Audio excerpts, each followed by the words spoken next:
What you saying, ladies and gents? It is your boy Bucket Sam, and we are back again today for another video. Today's video is the first video of the new series. It is the transfer window roundup weekly, where I'll be going through all the done deals and all the rumours for the week, because the Euros are about to finish and the transfers are all starting to heat up. It's starting to get quite tasty. So let's get right into it. Roll that intro.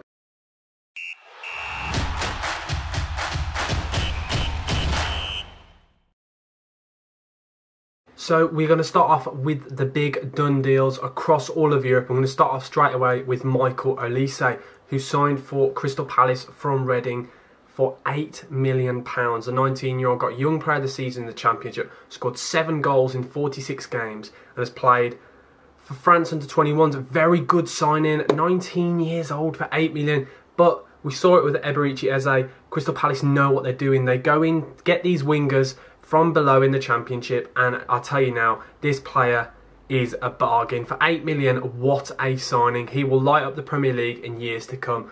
Who knows what it'll be like this next year, but we've seen him this season. 46 games at 19 years of age at Reading, who had a pretty average season, but he's one player who stood out for me. As I said, Young Player of the Season in the Championship. What a signing.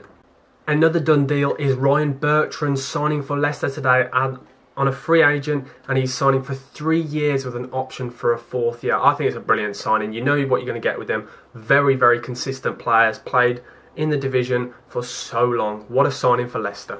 Another major signing this week is Sandra Tonali signing from Brescia to AC Milan. He's been at the club AC Milan all season on loan, making 17 starts and overall across all competitions 37 appearances.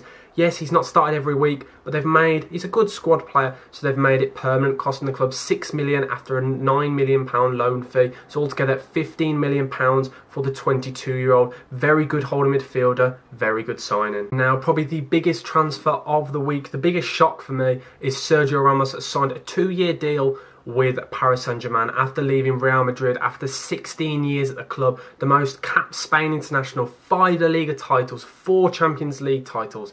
What a player. Has signed for 2 years at the age of 35 to PSG, and they've made some serious signings, and what an addition. What a addition. Again, keeping on PSG, they've also made another huge signing. Achraf Hakimi, the 22-year-old right wing back or right winger or right back, whatever you want to say, has signed for a reportedly £51.3 million with up to £11 million add-ons to Paris Saint-Germain from Inter Milan. The player had 2 years at Dortmund on loan from Real Madrid, went to Inter Milan, had an absolutely unreal season where he's won the league, and has moved to PSG to get more silverware. The Moroccan international will tear up the Liga 1.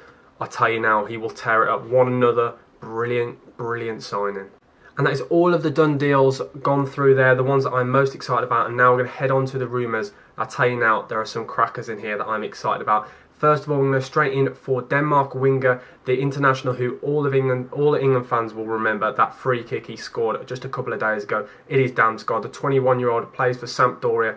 He's had a very good season, obviously signing from Midtjylland last year for £6 million. But I tell you now, this guy is linked with the Premier League. His agent has come out and said there are a number of Premier League clubs that are already in talks. These clubs include Leeds, Leicester and Tottenham. Supposedly Palace, but that Palace is, I don't believe that rumour. So it's going to be Leeds, Leicester and Tottenham are the 3 clubs supposedly paying in between 30 and 40 million. They're all going to battle it out. But there are other clubs as well as Inter and AC Milan if he wants to stay in Italy. But what a signing that would be. The 21-year-old has had a very, very good season.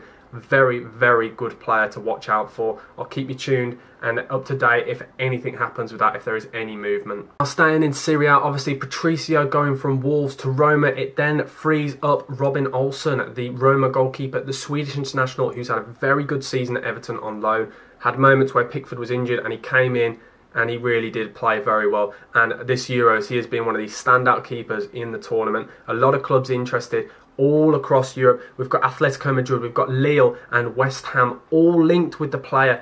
31 years of age, so he's still got a lot of years left in him. So I'll tell you now, that'll be one player to watch out for the movement. Most likely though, they do think it's either going to be Lille or Atletico, but West Ham are trying to make movements for this keeper. We're going to hop across over to France. Leeds are linked with Maxwell Cornet, the converted winger to fullback, has had an absolutely unreal season at Lyon.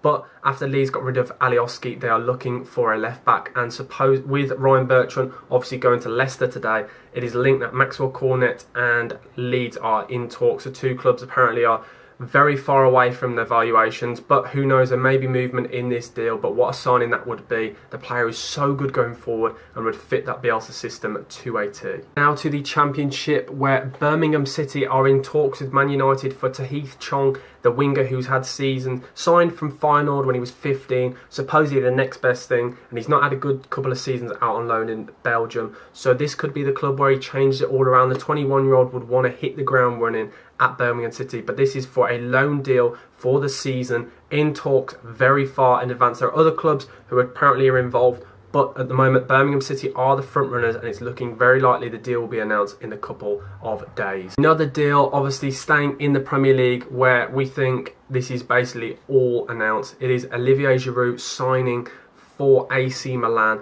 The player obviously signed an extension. He had an option to extend it for another year just about a month ago, but he's linked away. He wants to move to AC Milan, reportedly for 1.7 million, with 660,000 add-ons depending on how many appearances he makes in the Champions League. But what a signing that would be for AC Milan. That, for definite, has all been agreed supposedly, and we're just waiting on the player's medical. That deal will be finalised in the next few days, I'm telling you that now. And my voice is obviously going, I haven't said it yet, but please like and subscribe. I'm going to give you 3 seconds whilst I take a sip of this drink to like and subscribe, okay? There we go. And now moving on to the next deal, where Hector Bellerin is linked with a move away. He's been linked with a move away for the last couple of years, and to be honest, everything was saying online that he was moving to PSG, but obviously with Hakimi going to PSG, as I've just said before in the done deals, it is looking likely that Inter will need to replace their right back position. Hector Bellerin is the man, supposedly wants a move away to play European football, and he'll get that with Inter Milan. Obviously they have qualified for the Champions League after winning Serie A. There you go. So very, very early days. Apparently the player wants to move away. Inter are interested. We'll have to wait and see if there's any movement in that one. Now on to a very, very interesting one in La Liga. Barcelona, obviously with their financial difficulties, they need to reduce their wage bill by around 200 million. So a lot of players are expected to leave the door, and one man is Philippe Coutinho, reportedly only going to be going for around 20 million. Apparently Leicester, Tottenham, Inter, AC, Atletico are all interested in the man, and supposedly Liverpool may go back in. I can't see them going back in for a player like that, but all of those clubs are interested in the man. I can see him moving away this summer. The only stumbling block is his wages, but we'll wait. As I keep saying, we'll wait and see if there's any movement in that one, but I do think he will move away. Don't know where yet, but those are the clubs so far that have been mentioned. Now on to one of the most bizarre rumours, and it's not even a rumour to be honest. The deal is basically all but finalised now. Supposedly going to be announced in the next couple of days. It is Felipe Anderson. Obviously the 28-year-old player is still a player for West Ham. Went on loan to Porto last year, only played 10 games in all competitions, had an awful season, and considering they spent 36 million, at the time it was West Ham's transfer record. Had a very poor time at West Ham, and David Moyes is not a fan and wants to get rid of him. Supposedly, I say supposedly as I've just said, the deal has been finalised to go back to Lazio, where he spent 5 seasons. He's going to go back for around 3 million with 2 million add-ons depending on appearances, but West Ham have smacked in a clause of 50% of the sell-on fee. So I think it's a poor deal. Like, you think about the loss there, it's around 30 million loss on the player. It's a poor from West Ham, poor business, but at least they're getting him off the books. Now on to the penultimate transfer rumour. It is Karl Bartley, West Brom's man. Very experienced former Arsenal player, Leeds. He's been around and he's very experienced, just over 30 now, but he's linked with a move back to the Premier League from West Brom, obviously getting relegated. Crystal Palace and Newcastle apparently are both in talks for around 3 million. His contract's up in the summer, so I can see this move happening. I think Newcastle are favourites at the moment, but for 3 million, I think it's a bargain for a Premier League experienced player who had a very good season last year with West Brom. Now on to the final transfer rumour of this week. I'm going to be talking about Brandon Williams. The left back has kind of fallen out of favour at Man United, obviously with Luke Shaw playing so well. And I can see this guy moving away on loan for game time. Brandon Williams has been linked to Southampton, who tried to get him last summer and last January. And I think they're going to go back in, obviously with Ryan Bertrand, as I said, leaving on a free, going to Leicester. This move, I can see this happening. The left back who is right-footed, which is quite odd to see. Hasenhüttl is a big fan of him, and I can tell you now, I think this move may happen. And watch out for this as the course of this summer transfer window goes on. I think they'll put on the pressure here. I think Brandon Williams will get some game time somewhere, but at the moment Southampton are the front runners for the man. An absolutely huge thank you for watching the first of the many that are going to be coming through every single week. Every Saturday I will be doing my transfer roundup weekly, and if you enjoyed it, smash that like button. If you didn't enjoy it, smash that like button and comment below if you're excited about any of these transfers, and if you've got any rumours for me that you think I have missed. But I'll tell you now, I'll most likely cover it next week on Saturday. But thank you for watching, guys. Bucket Hat Sam over and out. Goodbye.